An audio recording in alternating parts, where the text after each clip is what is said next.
Good evening to you both. Lots to talk about, and we'll get to the Alberta element as the conversation evolves. But first, Janet, was this Mark Carney convincing voters he's the one to take on Trump? Did Pierre Poilievre and the Conservatives come up short in meeting the moment? What does the outcome say to you? Well, the outcome is relative, right? Like, if you want to compare this to what our expectations were 6 months ago, this is a great victory for Mark Carney. I mean, people have said that Mark Carney entered this race just hoping he could keep Pierre Poilievre to a minority. So if you look that far back in the calendar, then it's a great outcome. But more recently, the polls were suggesting a majority. So it's a disappointment compared to what we were thinking would happen 24 hours ago. Mark Carney's got a very difficult road ahead with this minority win of his.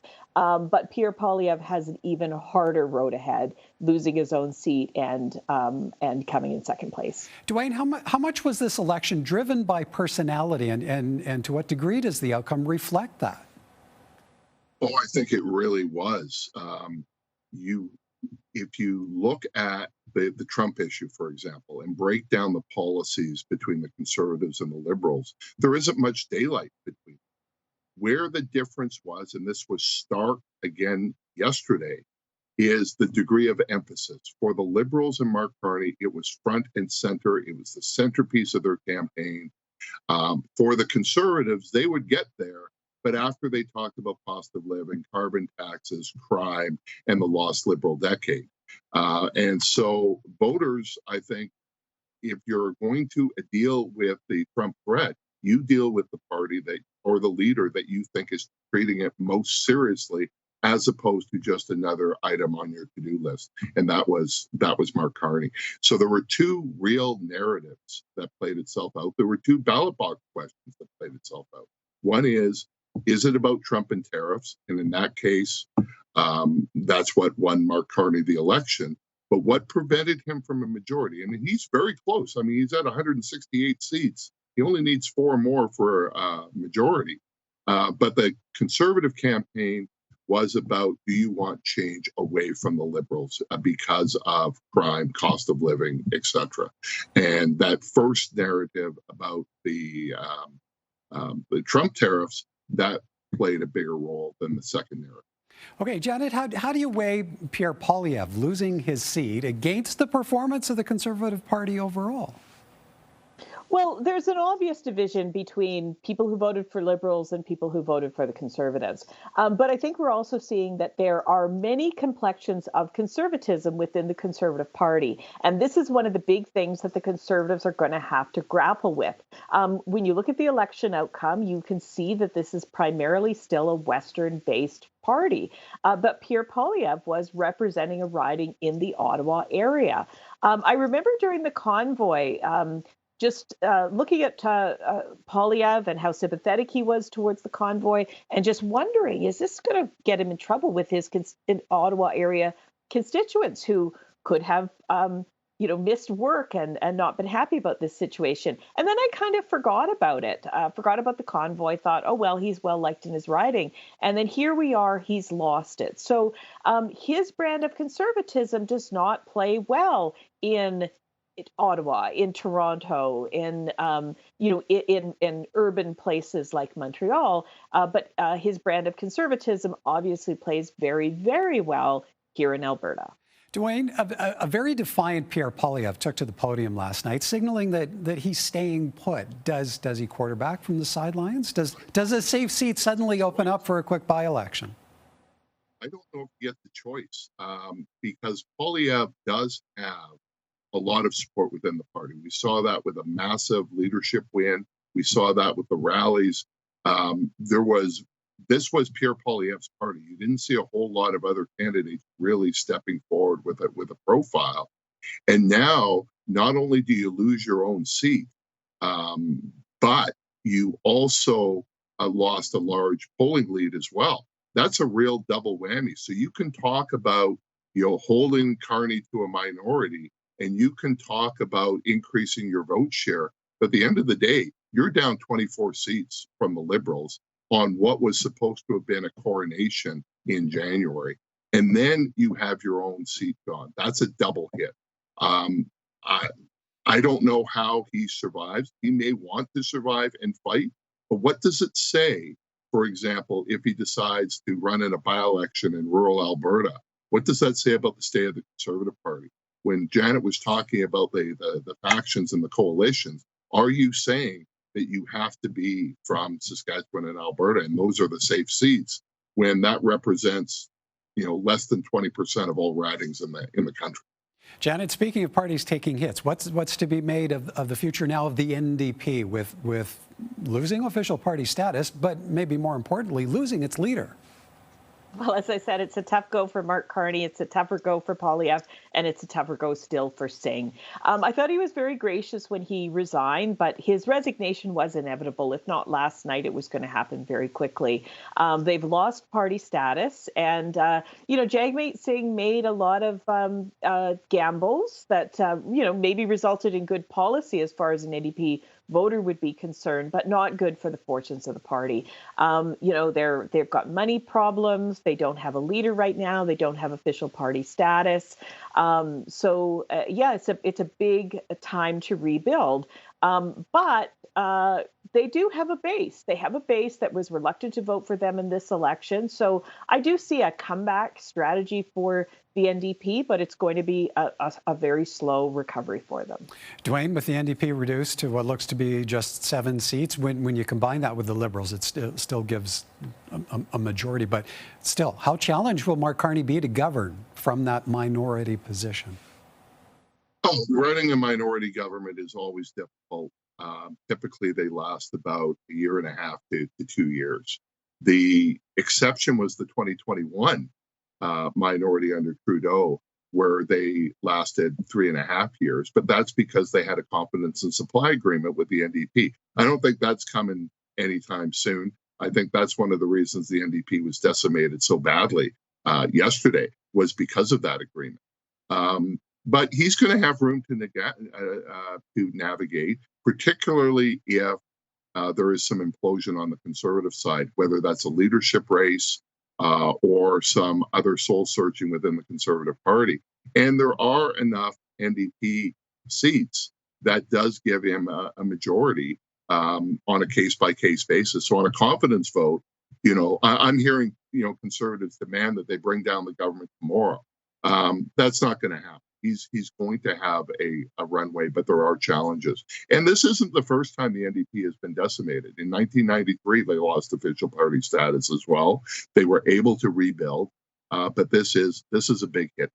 On the federal election front in our province, it looks like Conservative candidates have been elected in all but 3 of Alberta's 37 ridings, with the Liberals set to pick up a single seat in each of Edmonton and Calgary, and the NDP's Heather McPherson re-elected in her Edmonton-Strathcona riding. Duane, there was a degree of talk either the Liberals or the NDP could make more of a breakthrough in the 2 big cities. So what do you take away from the Conservatives painting the province blue, collecting 64% of the votes cast? Well, I was one that thought the Liberals would win a few more seats. I wasn't convinced about the NDP, but I thought the Liberals would. But even in the most optimistic scenario for the Liberals, they were looking at 4 or 5 seats, not that much bigger than 2, right? So in both scenarios, the positive scenario or what we saw as a result, you still saw a massive Conservative majority across the province.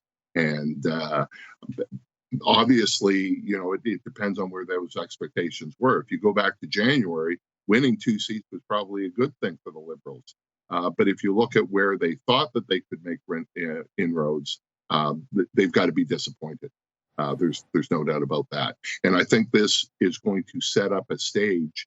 We're already seeing indications of that, further fights between Ottawa and the Alberta government.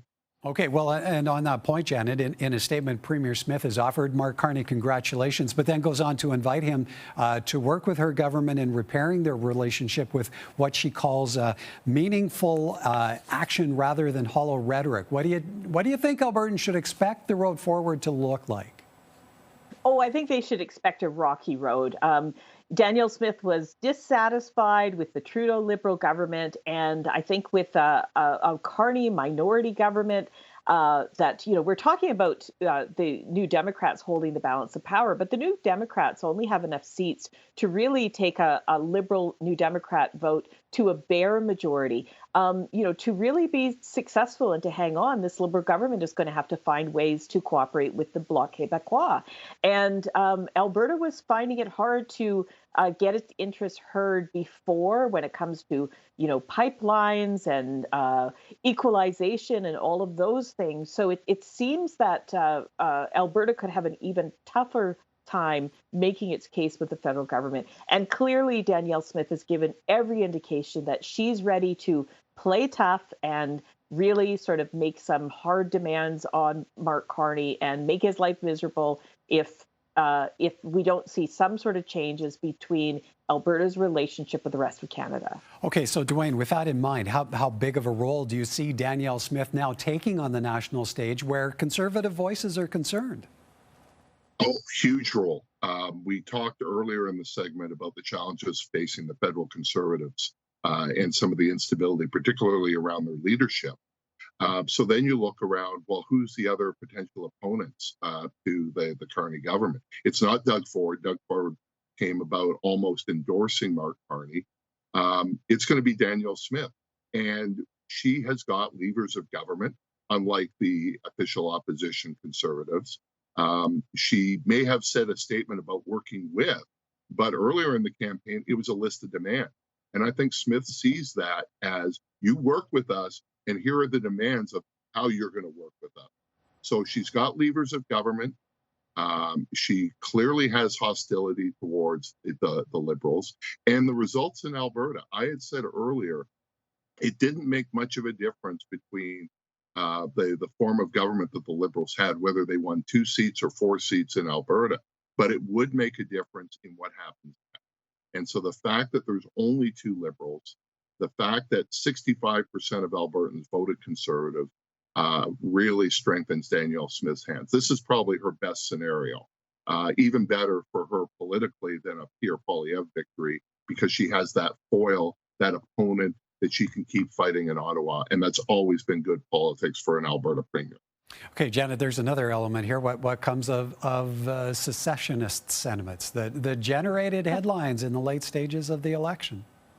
Yes, we're going to be talking about these things. We're going to be polling about these things. And so it's sort of 51st state. I think we've sort of seen that even Albertans don't support that. But some new relationship with Canada, definitely has some appeal. If you call it separatism, not much appeal. But if you sort of soften that up and just talk about a new relationship. So I think we're going to be talking about separation and succession, but we're also going to be going back to some of those firewall issues, the Alberta pension plan, police, a lot of those issues now come back into the fore because Danielle Smith will want to re-ask that question to Albertans. Now that 65% of you have voted for a Conservative government, how do you want me to renegotiate with this new government? Duane, how do you see the provincial political landscape responding to those sentiments? Do you see a leader of note emerging to carry those sentiments forward? Yeah, it's going to be Danielle Smith. She has not come out and said that she is a separatist, but she clearly has separatist leaning. She promised during the campaign that if Carney won, she would create a What's Next panel. Does she appoint Preston Manning to lead that What's Next panel, who basically said a Carney victory means Alberta separatism? So she is going to play that up. I will say there's always been a separatist element in Alberta politics. I think it's actually at a lower ebb now because of Trump than it has been in the past, but it is loud and it is coming from the top, and it is coming from the Premier's office, and it's coming from the UCP caucus and the cabinet and the Premier herself. Okay, so Janet, last 30 seconds to you. What then rests on Mark Carney's shoulders now and how he approaches the relationship with Alberta, with the Smith government? Well, with this minority government that he has, it's going to be about coalitions and deal makings and consensus. And so, on the one hand, we've got Donald Trump, who just seems to be able to just do anything he wants at a whim. Mark Carney will be able to do hardly anything at a whim. He will need to find coalitions, find common ground, and Alberta's going to be the same thing. If I were Carney, I would act quickly to show Albertans that they're not forgotten, and not just Albertans, people in the West, to show them that we're not forgotten, and that our economic interests are front and center with him. I think if most Albertans just feel like their economic interests are taken seriously, then they'll calm down about separatism. But that's the thing he's got to do in the short term. All right. I'll have to leave it there. Good to hear from you both. Thank you kindly. Thank you. Thanks, Michael. Thanks, Janet.